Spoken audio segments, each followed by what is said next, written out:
भजनलाल शर्मा कुछ कह रहे हैं, पत्रकारों से बात कर रहे हैं, सीधा लिए चलते हैं। तो मैं कह सकता हूं कि निश्चित रूप से आपका जो तप है, आपका जो लोगों को आप अपने वचनों से एक दिशा देने का काम करते हैं, एक युवाओं को अपनी संस्कृति के बारे में बताते हैं, उसका निश्चित रूप से लाभ मिलेगा। जैन विश्व भारती द्वारा आयोजित इस कार्यक्रम में सुधर्मा सभा का लोकार्पण भी हो रहा है और मुझे इस बात की खुशी है कि इसका शिलान्यास भी किया और इतनी जल्दी बना करके ये दिया है। मैं उन भामाशाहों को भी धन्यवाद देना चाहता हूँ कि उन्होंने इतनी जल्दी इस भवन को बना करके तैयार किया है। इस सभा का जो आज लोकार्पण हो रहा है, यह आने वाले समय में माननीय मूल्यों और धार्मिक शिक्षा का एक प्रमुख केंद्र तो है ही, लेकिन ये और बड़ा केंद्र भी बनेगा। इस अवसर पर भी मैं आपका स्वागत करता हूँ। साथियों, जैन धर्म केवल एक धर्म नहीं बल्कि जीवन जीने की एक पूर्ण कला है। अहिंसा, सत्य, अस्तेय, ब्रह्मचर्य, अपरिग्रह, ये पंच महाव्रत आज के भौतिकवादी युग में उतने ही प्रासंगिक हैं जितने सदियों पहले थे। जब पूरा विश्व हिंसा और संघर्ष से जूझ रहा था, तब जैन धर्म का अहिंसा का संदेश एक प्रकाश स्तंभ की तरह मानवता को दिशा दिखा रहा था। जैन दर्शन ने जियो और जीने दो का जो मूल मंत्र दिया, वह आज पर्यावरण संरक्षण का सबसे बड़ा आधार बन चुका है। जैन धर्म की ये विशेषता रही है कि इसने हमेशा प्रकृति के साथ संतुलन बनाकर चलने की दीक्षा दी है। आज जब पूरी दुनिया जलवायु परिवर्तन से चिंतित है, तब जैन धर्म के सिद्धांत हमें यह बताते हैं कि संयम और सादगी के बिना मानवता का भविष्य सुरक्षित नहीं है। पूज्य आचार्य श्री महाश्रवण जी केवल एक धर्मगुरु नहीं है, बल्कि मानवीय मूल्यों के जीवन प्रतीक हैं। आपकी साधना, आपका ज्ञान, आपका त्याग लाखों लोगों के लिए प्रेरणा का स्रोत है। आपने अपना संपूर्ण जीवन मानव कल्याण और धर्म प्रचार के लिए समर्पित किया है।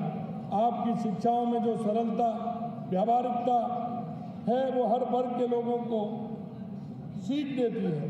आपके जैन धर्म की प्राचीन परंपराओं को आधुनिक समय के साथ जोड़कर एक नई दिशा देने का काम कर रहे हैं।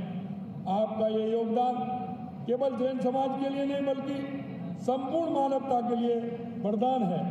आपके सानिध्य में जैन विश्व भारती ने धर्म, शिक्षा और समाज सेवा के क्षेत्र में अद्भुत कार्य किए हैं। आपकी शिक्षाओं में जो सरलता, व्यावहारिकता है, वो हर वर्ग के लोगों तक पहुंचती है। आप केवल उपदेश नहीं देते बल्कि अपने जीवन से ये दिखाते हैं कि सच्चा धर्म क्या है। क्योंकि मैंने देखा है, मैं लगभग 3-3.5 साल पहले मेरे को यहाँ आने का मौका मिला था। मैं 2 दिन यहाँ रहा था। यहाँ की जो वातावरण है, यहाँ की जो ऊर्जा है, वो अपने आप में निराली है। और मैं कह सकता हूँ कि ये वो स्थान है जहाँ पूरे देश को नहीं, पूरी दुनिया को ऊर्जा देने का काम करता है। ये जैन विश्व भारती एक ऐसी संस्था है जिसने पिछले कई दशकों में धर्म, शिक्षा और समाज के क्षेत्र में अविस्मरणीय योगदान दिया है। महान आध्यात्मिक गुरु आचार्य तुलसी की प्रेरणा, उनकी दूरदर्शिता इस संस्थान की नींव रखी गई थी। आचार्य तुलसी के बाद आचार्य महाप्रज्ञ ने इस परंपरा को आगे बढ़ाया। उन्होंने जैन ध्यान परंपरा को फिर से खोजा और इस प्रेक्षा ध्यान के रूप में विश्व को दिया। इस संस्थान ने जैन दर्शन का प्रचार प्रसार के साथ ही आधुनिक शिक्षा को मानवीय मूल्यों के साथ जोड़कर एक नई दिशा दी। यहाँ संचालित शिक्षण संस्थाओं में विद्यार्थियों को केवल किताबी ज्ञान नहीं दिया जाता बल्कि जीवन जीने की कला भी सिखाई जाती है। विश्व भारती ने अहिंसा, शांति के संदेश को घर घर तक पहुंचाने का काम किया है। ये संस्थान न केवल भारत में बल्कि विदेशों में भी भारतीय संस्कृति और जैन दर्शन का प्रतिनिधित्व कर रहा है। साथियों, आज ये सुधर्मा सभा का लोकार्पण हो रहा है। ये केवल एक भवन नहीं, ये मानवीय मूल्यों का एक मंदिर है। यहाँ जो लोग आएंगे उनको रास्ता दिखाने का काम होगा। हमारे सभी अच्छे अच्छे जो मुनि हैं उनका आपको उपदेश भी मिलेगा। आपको कैसे जीवन जिया जाए इसके बारे में भी वो बताएंगे।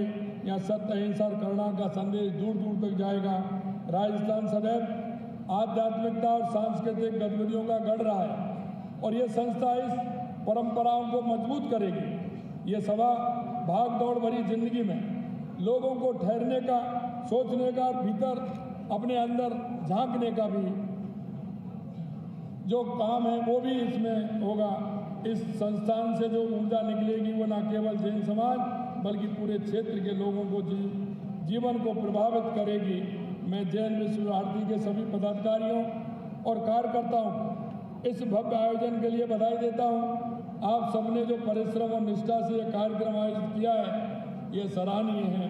पूज्य आचार्य श्री आपके आशीर्वाद से राजस्थान का भविष्य उज्जवल होगा और यहाँ की जनता धर्म के मार्ग पर चलकर समृद्धि और शांति प्राप्त करेगी। आपका ये पावन पदार्पण हम सब के लिए सौभाग्यशाली है और मैं कहना चाहता हूँ हमारे सभी मुनि, संत, जैन, महंत हमको दिशा दिखा